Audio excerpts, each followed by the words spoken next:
Caprice Cayetano, hindi pinapansin ng girl sa PBB 2.0. Netizens naawa, biglang sikat si Caprice. Hit sunod naman na di pinapansin ng mga kasamahan sa PBB Collab 2.0. Ano kaya ang mga main reason at ating pag-uusapan sa videong ito. Kaya before that guys, please naman huwag niyong kalimutan mag-like, comment, subscribe for more PBB Collab 2.0 updates. Kalat nga sa social media ang pictures at video clip kung saan halatang mukhang hindi pinapansin especially ng girls itong si Caprice Cayetano sa PBB Collab. Dahil dito ay samot-saring komento sa social media na tanggap.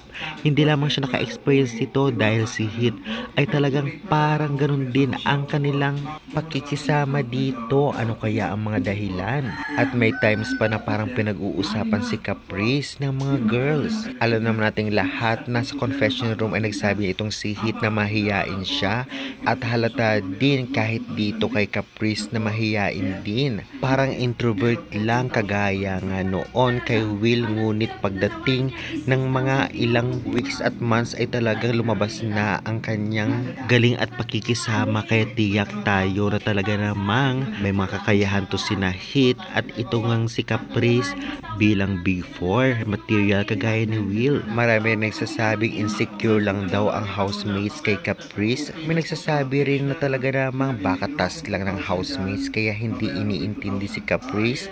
At ganoon din dito kay Hit, o di naman talaga hindi lang sila sanay makipagsalamuha at kinakapapa nila ang ugali ng kanilang mga kasamahan sa PBB 2.0. Dahil nga sa experience na nararanasan ni Caprice sa loob ng bahay ni Kuya at kitang-kita ng netizens at talagang mas lalo siyang minahal ng taong bayan.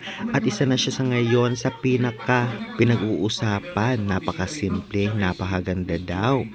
At deserve sa Big Four, kaya guys kung kayo ang tatanungin, deserve nga ba talaga ni Caprice Cayetano na mapabilang sa Big Four at syempre si Hit dahil sa kanilang personality? I-comment nyo na yan. At syempre huwag kalimutan mag-like, subscribe for more updates sa PBB Collab.